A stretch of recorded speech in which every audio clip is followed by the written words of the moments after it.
Welcome back to the Bryce Bible Podcast. I'm excited for today's episode because we're going to be talking about a concept and a feeling rather than just a specific Bible passage. We're going to be using different Bible passages to kind of work through this. So I want to start in 1 Corinthians chapter 13, verses 10 and 12, which say, I'll start in verse 9. For now we know in part and we prophesy in part, but when that which is perfect is come, then that which is in part shall be done away. Verse 12, for now we see through a glass darkly, but then face to face. Now I know in part, but then shall I know even as also I am known. So that passage kind of gets across the idea to us that right now we know in part, we know a little bit. We prophesy in part, we prophesy a little bit. We're in a place where we're experiencing things through a glass darkly. So imagine if you're looking in a mirror and this is a really old mirror that has been covered with dirt and it's maybe been too exposed. Let's just say it's got a bunch of stuff on it. You can barely see in it. You can barely see your reflection in it. It's saying that right now we're looking in this mirror and we're just barely seeing the reflection back of what's truly there. But then we will know even as also we are known. So no longer in the future will we look through this dark glass and see a smudged reflection of who we are and what's true. We will know as we are known. But when is this future? When will we be known as we are known? I think there's a helpful passage for this. We'll turn to John 17. In John 17, Jesus is praying for himself and for his disciples. And in verse 16 of John chapter 17, Jesus says, or verse 15, it says, I pray not that thou shouldst take them out of the world, but that thou shouldst keep them from evil. And then verse 16, he says, they are not of this world, even as I am not of this world. So in this passage, we get a little bit of clarity that, wow, we're not from this world. We weren't made for this world. We were made for a different world. Okay, so we take a note of that. Then let's turn to Philippians chapter 3. So Philippians, a book about unity. Paul writes, our belonging is in heaven. Wow. Philippians 3 verse 20.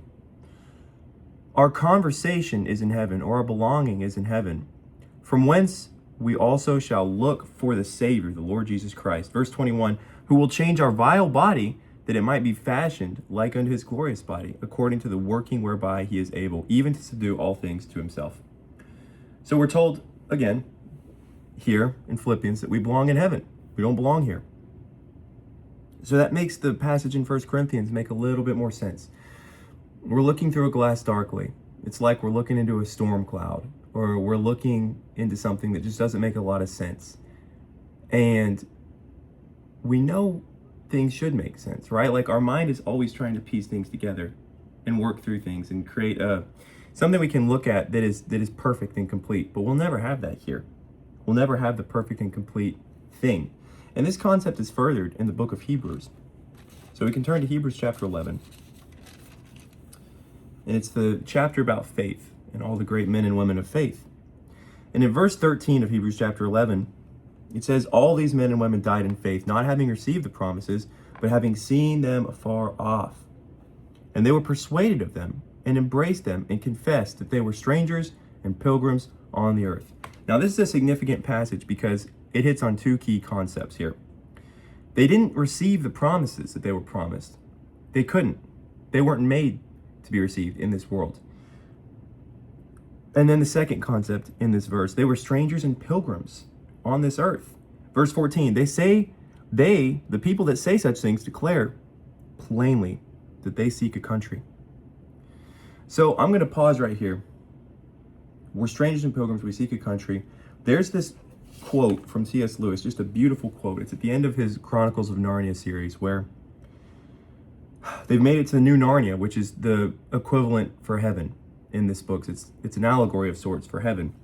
And reading from his quote at the end of the book, it says, the new Narnia was a deeper country, every rock and flower and blade of grass looked as if it meant more.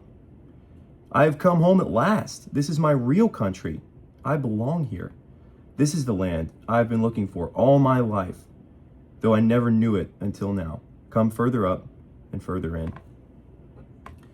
So I think C.S. Lewis just beautifully captures the feeling that we have. We've been looking for a land where we belong our whole life, and I think we will forever. I think we'll look for somewhere we belong until we go to be where we belong, because we don't belong here. There's never enough here for us to fill us up. I wanted to touch on this word. And if there are any Welsh people that watch this or ever watch this, I apologize for butchering your word or possibly appropriating your word, but it just captures so well the concept that I'm thinking through here. It's Hiraeth, I think is how you say it. Hiraeth, Hiraeth. And the definition of this word is a deep, inborn sense of yearning for a home, a feeling, a place, or a person that is beyond this plane of existence. So we think about that for a second. This captures perfectly the way that I oftentimes feel in my life.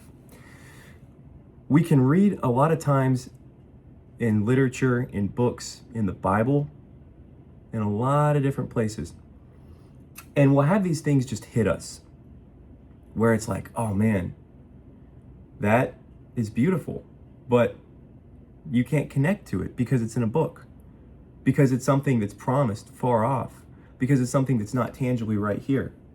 Well, this word, it's originally a word conveying, Hiraeth, I think, was a word originally meant to say that nothing can take the place of Wales, and kind of more of a nationality-based word. But in a broader sense, this word conveys a concept of us having sort of a combination of nostalgia, grief, and yearning for a place that doesn't even exist here, for a person, for a feeling, for a home that doesn't even exist, that is beyond this plane of existence where we are right now. And so that's why when we read certain things or experience certain things, they hit so close to our heart and they affect us so much. Because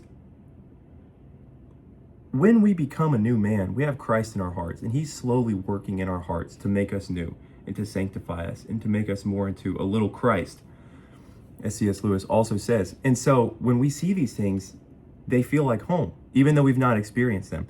When we read in the Bible about all these beautiful things we're promised, they feel like home, even though we're still sinners and we have to go through this world of sin. When we read about all the beautiful different concepts of unity and belonging and home in different literature, those things make sense and draw us to them because that's where we belong. We belong united with our brothers and sisters and with Jesus eternally in a place where there's no more sin, there's no more sorrow, there's no more sadness, where we can go home to the land we've been looking for our whole life and finally belong. And this concept is just beautifully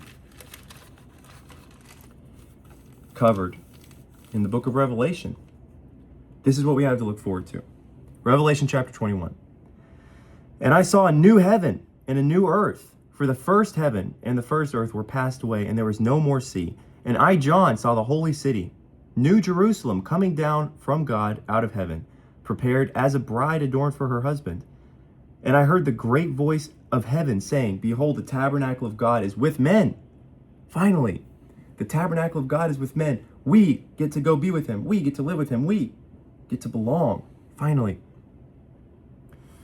And he will dwell with them, and they will be his people, and God himself shall be with them and be their God. And God will wipe away all tears from their eyes, and there shall be no more death, neither sorrow nor crying.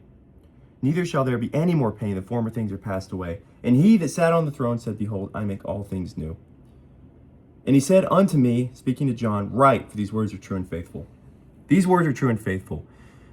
All these different concepts, this word, Hiraeth, this deep sense of yearning for a place, a home, a feeling, a person that is beyond this plane of existence will come to reality in heaven.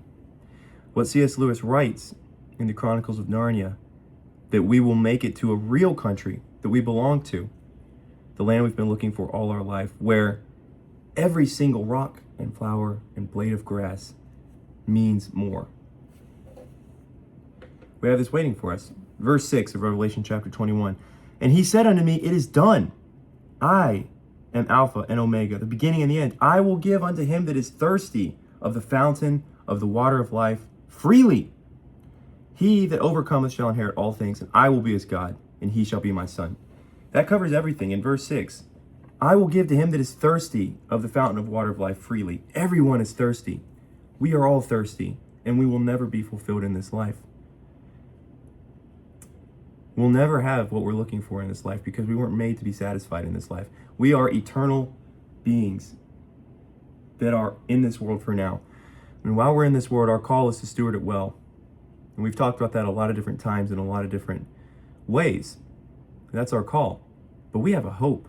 We have a great hope that this yearning will come to be realized in heaven, and that we will drink from the fountain of the water of life, and we will finally be satisfied.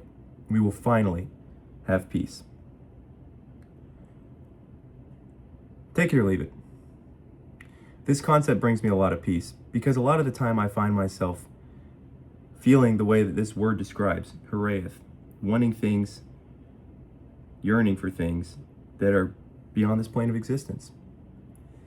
But I have a hope that they're out there in eternity, because Jesus has told us he'll wipe away all the tears and sorrow from our life, and that all things are made new. All right, have a good week.